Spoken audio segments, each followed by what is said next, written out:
Ladies and gentlemen, dear Lutz Rettig, first of all, thank you very much for another invitation to this conference.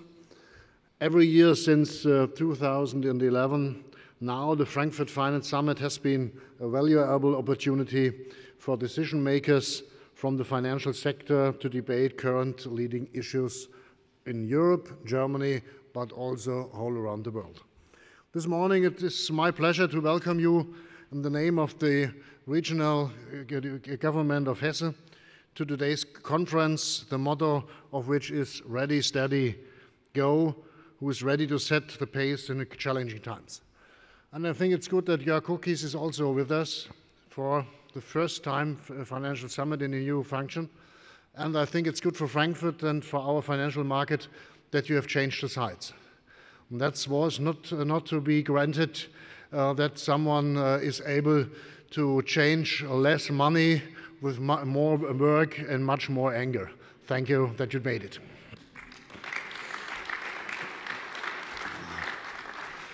When I read the motto of your conference, two questions occurred to me.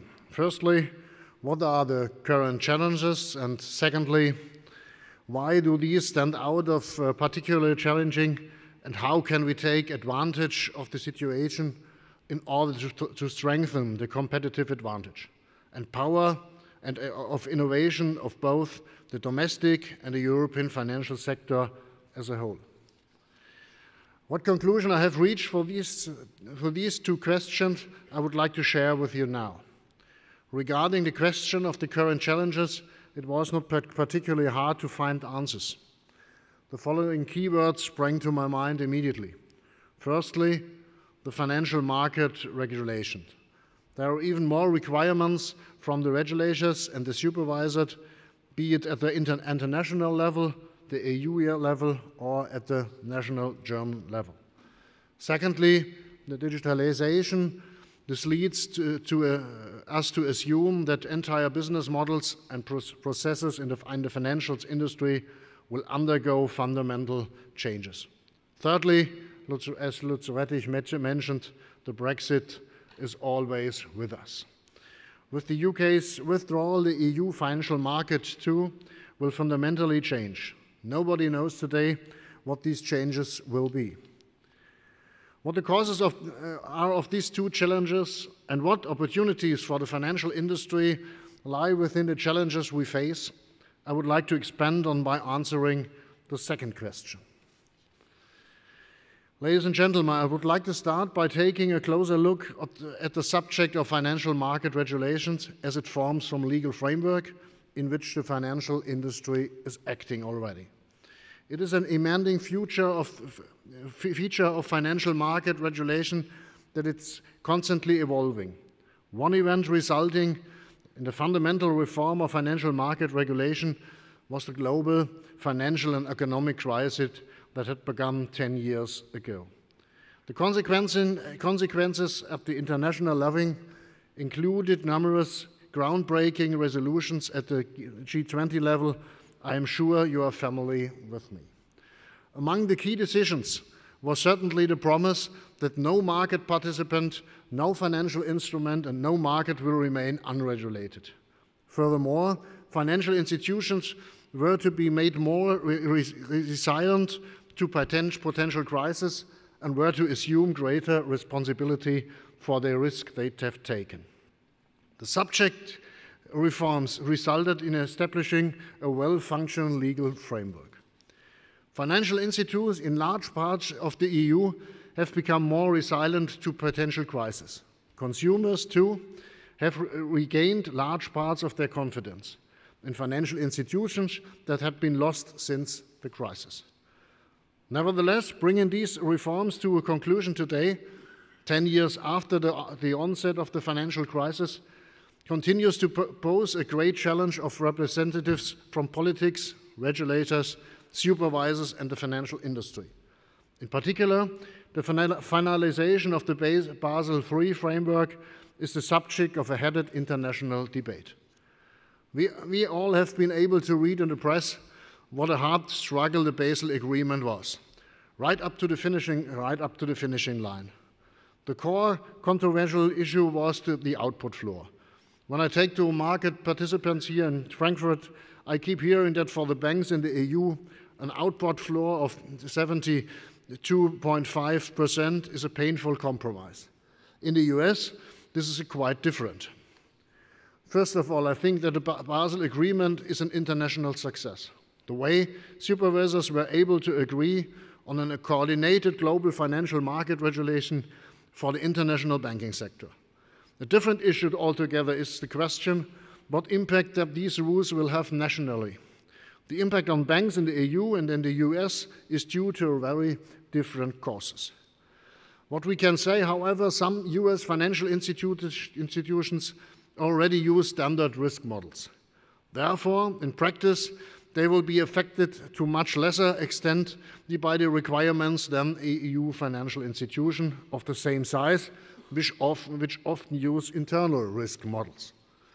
In addition, European financial institutions are massively more affected simply because financing in Europe is traditionally more based, in Germany especially, on bank lending than in the US, which is more capital market oriented. That is why I think that implementing the new Basel framework in the EU, we should definitely proceed with sufficient caution. We must not unnecessarily work against the existing financial structures in the EU. I think that we in the EU must carefully monitor the practical impact of regulations and subsequently make the necessary adjustments in close cooperation between regulators, supervisors and the financial industry. The EU financial market regulation must allow sufficient leeway to the financial industry for individual growth and innovation. This includes that the EU legislators implement the international standards taking into account Europe's specific particularities. Financial institutions, in particular small and medium institutes, must not be suffocated to the regulation. With that in mind, ladies and gentlemen, I advocate that regulation should be customized as much as possible and not so much follow the one-size-fits-all approach. Currently, it is the small and medium-sized institutions that are faced with very high expenses incurred by compliance. The reason for this is that regulation for all institutions is about the global player. But for smaller financial institutions, this benchmark is neither necessary nor effective. Moreover, when looking at the latest legislative proposals by the European Commission, I keep noticing an effort to create an EU-wide level playing field all along the line. This main argument is the need for an EU single market for financial services. I doubt whether such an EU single market will be able to better address the need for financial services than the financial markets of an EU member states, which have been national markets for decades. Financial markets are mainly geared towards domestic demand. Here, regulation must leave some leeway despite all efforts of harmonization. On the other hand, there is extensive EU legislative harmonization to be further specified by the European supervisory authorities via uniform guidelines, recommendations and Q&As. This is taking much needed leeway from the national regulators and supervisors. In this respect, I believe that the system where regulation and supervision are strictly oriented on the systemic importance of institutions would be appropriate. So can you see that financial market regulation still represents a challenging task and is not any less relevant today when I am about the things happened 10 years ago. But I'm confident that together we will succeed in establishment appropriate framework condition for the European financial industry.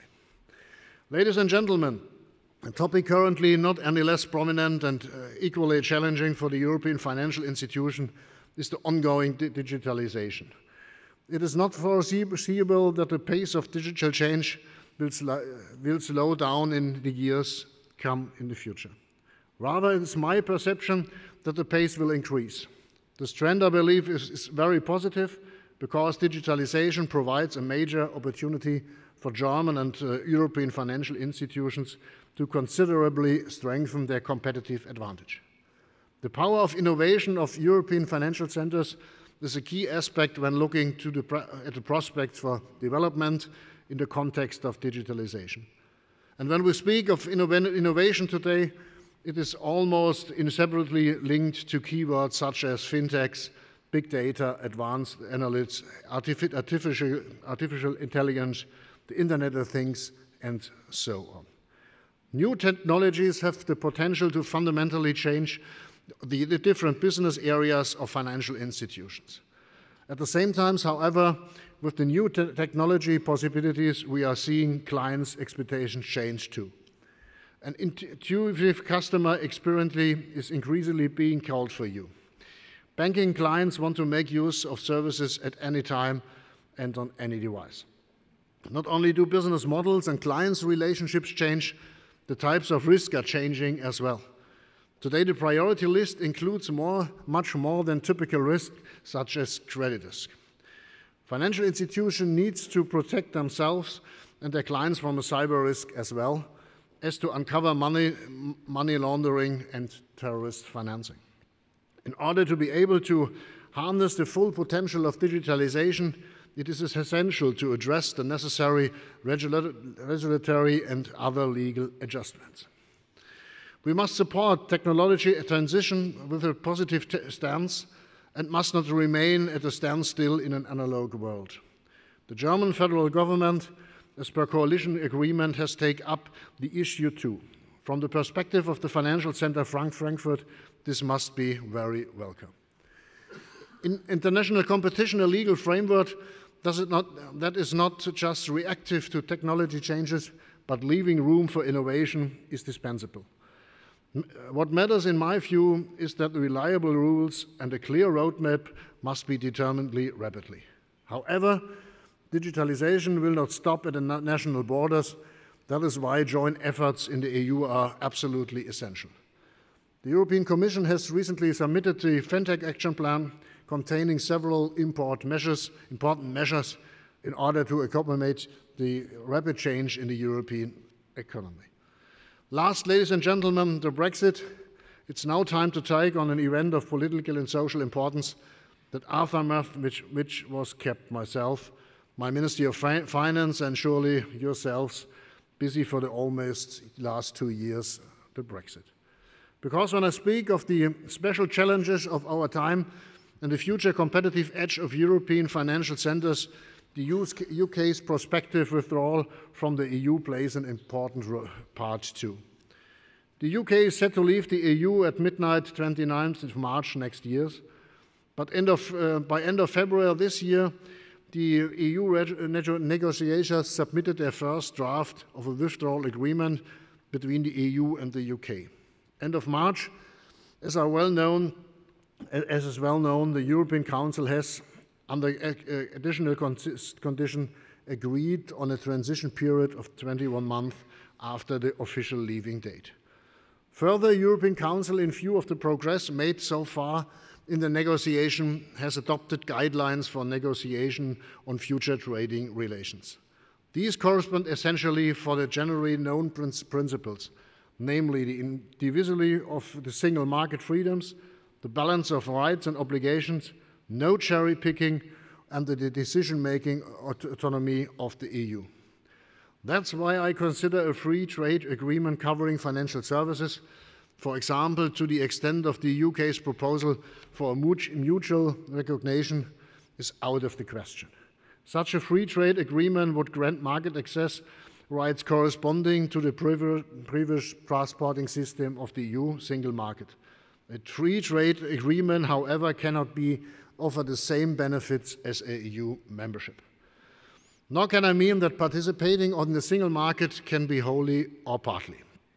Therefore, from today's perspective, I must be noted that for business, the financial industry must prepare for two markets: the single market of the remaining EU 27 on the one hand and the UK market on the other hand.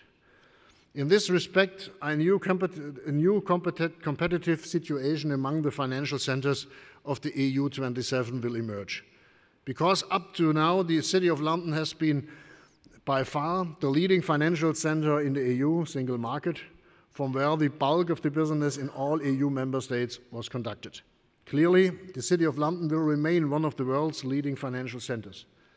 However, financial institutions will now have to establish new legal entities within the EU 27 in order to be able to cover business in the EU single market. This situation will lead to a new kind of competition among the European financial centers. Each financial center will make an effort to offer even more attractive conditions at their relevant domestic financial hub. Hessen's state government has sprung into action with own projects too. However, as far as I am concerned, this is explicitly not about engaging in regulatory or supervising arbitrage in order to conduct any location marketing activities. I strongly believe that the financial center Frankfurt, in its current competitive situation, is already well established and will benefit from the relocations, because it not only has a broad international client base, it also offers an excellent infrastructure and attractive working and living environment and capacities which can accommodate the business relocated from London in terms of complexity and volume. Ladies and gentlemen, as a warm-up for the discussions today, I hope I was able to outline and share my perspectives on the challenges policymakers, supervisors, and the financial industry is currently facing. Many challenges have even met. There are still just as many yet to be met. Will we be able to meet these challenges in future too? I do not have the slightest doubt about it. On this note, I would like to end by wishing you a very successful conference. Thank you very much for your interest.